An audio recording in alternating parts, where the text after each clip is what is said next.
Monsoon सत्र का आज दूसरा दिन था और इसी भी चर्चा करने के लिए कांग्रेस की वरिष्ठ नेत्री और विधायिका किरण चौधरी हमारे साथ हैं। इनसे जानने का प्रयास करते हैं आज का दिन कैसा रहा। मैम, कैसा रहा आज का दूसरा दिन?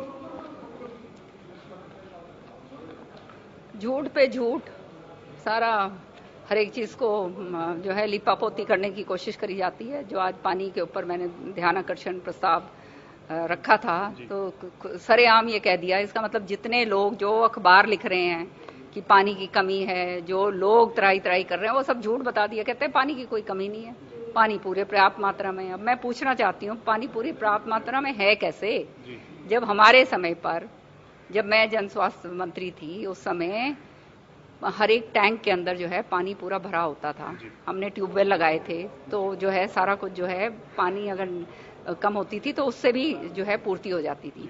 अब जो है नहर जो है हमारी 30 और 40% जो है नहरें का पानी हमारा कटौती इन्होंने कर दी है। करीब 800 क्यूसेक पानी मैंने सुना है हमारा कम कर दिया। अब हमारे समय पर नहर चला करती थी 16 दिन और बंद रहती थी 24 दिन। अब जो इन्होंने नया शेड्यूल भिवानी दादरी के लिए जारी करा है, उसके अंदर नहर जो है वो चलती है खाली 8 दिन और 32 दिन बंद रहती है। तो आपके ये जो 38+2 मतलब 40 दिन जो हैं बगैर पानी के, मतलब आपका स्टोरेज आपने हमारे को बनाई नहीं, इनलेट चैनल आपने हमारे को दिया नहीं, एक्स्ट्रा टैंक आपने हमारे लिए बना के दिए नहीं, और नहर की कटौती कर दी। तो पानी कहाँ से आएगा भैया? फिर तो जनता ऐसी जनता जनार्दन यूं ही दुखी होएगी, त्राही त्राही करेगी। लेकिन आज मेरे ख्याल में जनता को इनकी असलियत सामने पूरी अच्छी तरह से मैंने रखी है और जनता को समझ आ गई होगी कि किस तरह से ये जो है गलत बात करते हैं। मैम, दूसरा एक ये है कि आप सदन से जो है वॉकआउट भी करके गए थे। क्या था वो पूरा मामला जो सदन से आपको वॉकआउट करना पड़ा? सदन से वॉकआउट इसलिए करा क्योंकि 2 काम रोको प्रस्ताव लेकर आए थे किसानों के इसके ऊपर, मुद्दे के ऊपर। एक तो कादियान साहब का था, एक मेरा था। तो हमारे दोनों काम रोको प्रस्ताव जो हैं मेरे और उनके, उठा के रद्दी की टोकरी में फेंक दिए। उसके ऊपर चर्चा नहीं करवाई। नहीं तो इतना अहम मुद्दा, हमने ये कहा कि 8 महीने से ऊपर किसान भाइयों को आंदोलन करते हुए हो गए हैं, बारिश पानी, मतलब इतने ऐसे हालातों के अंदर बेचारे जो हैं अपने घर बार सब कुछ छोड़ के बैठे हुए हैं और उनके ऊपर जो है प्रताड़ित करा जा रहा है, केसेस पे केसेस डाले जा रहे हैं। सरकार को किसी तरह की परवाह नहीं है। तो इसके ऊपर चर्चा हो और सरकार हमें बताए कि ऐसे क्यों, क्या कहते हैं, नजरअंदाज किसान भाइयों के साथ हो रहा है। खास तौर से हरियाणा के अंदर जो कृषि प्रधान प्रदेश है, उसके अंदर ये हालात हो रहे हैं। तो ये जो है चर्चा करवाने के लिए तो तैयार नहीं है। अब हम इतनी मेहनत करके सारा कुछ, आप जानते हो बहुत टाइम लगता है ये सारा लिखत पढ़त करने में। मैं ये किसान भाइयों के लिए जो है काम रोको प्रस्ताव लाई थी, लेकिन जो है उसको उठा के फेंक दिया। तो फिर हमने प्रोटेस्ट के अंदर वॉकआउट करा। मैम, एक सवाल ये भी रहेगा, जिस प्रकार से कोविड को लेकर जो सवाल किए जा रहे थे, जवाब दिए जा रहे थे मुख्यमंत्री की तरफ से, उसको लेकर भी काफी गहमा-गहमी रही। तो कैसे देखते हैं जो आपने आरोप लगाया था कि कोविड के दौरान ऑक्सीजन की कमी से जो मौतें हुई हैं, उन पे सरकार जो है आंकड़े छिपाने का काम कर रही है? जिनके घर मौत हुई है ना भैया, उनसे जाके पूछो, उनके दिल जानता है। आप भी उनमें से हो, मैं भी हूँ। लोगों के जो हालात हो रहे थे मई के महीने में, ऐसा भगवान कभी कभी ना करे कि ना दवाइयाँ थी, ना ऑक्सीजन थी।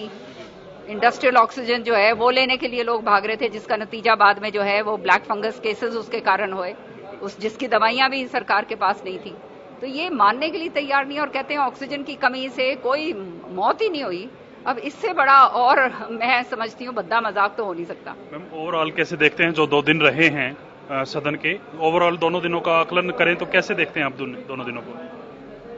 आप देख ही रहे हैं जो हम इतने मुद्दे उठा रहे हैं। अब जो कल मैंने इतना अहम मुद्दा उठाया था, ये पीपीपी का, परिवार पहचान पत्र का, आज उसके ऊपर जो है, कल ये विधानसभा में जब मैंने ये बात उठाई थी, जब ये कहा था कि ये अनिवार्य नहीं है, आज जो है उसके ऊपर कानून लेकर आ रहे हैं। तो मतलब ये जो है आपका ये पहचान पत्र अब अनिवार्य बनेगा। आज इंट्रोड्यूस कर दिया बिल। उसका मतलब ये है कि आपका जो है पैन कार्ड की डिटेल्स, आपके आधार की डिटेल्स, आपके बैंक अकाउंट की, सारा कुछ उसके अंदर, आपकी लैंड की डिटेल्स, सारा कुछ उसके अंदर होगा। और अगर खुदा ना खास्ता जिस तरह से हालात हैं, जैसे वो मैंने आपको बताया भी था कि किस तरह से सिक्योरिटी लीक हो उसके अंदर हुई है, वो अगर हो गया तो फिर तो भगवान भरोसे काम है, आम आदमी तो दर बदर की ठोकर ही खाता रहेगा। मैम, अब परिवार पहचान पत्र का है जो वो विरोध करेंगे सदन में इस बार? बिल्कुल पूरी तरह से विरोध करेंगे। मैंने तो कल भी ये करा था और मतलब फ्राइडे को करा था। सबसे पहले थी करने वाली, आगे भी करूंगी, क्योंकि ये जो है आप समझिए, कोई भी हैकर जो बहुत ही छोटा मोटा भी जिसको सब कुछ मालूम है वो भी आपकी डिटेल्स के अंदर जा सकता है, आपकी जो डिटेल्स हैं उसकी माइनिंग कर सकता है।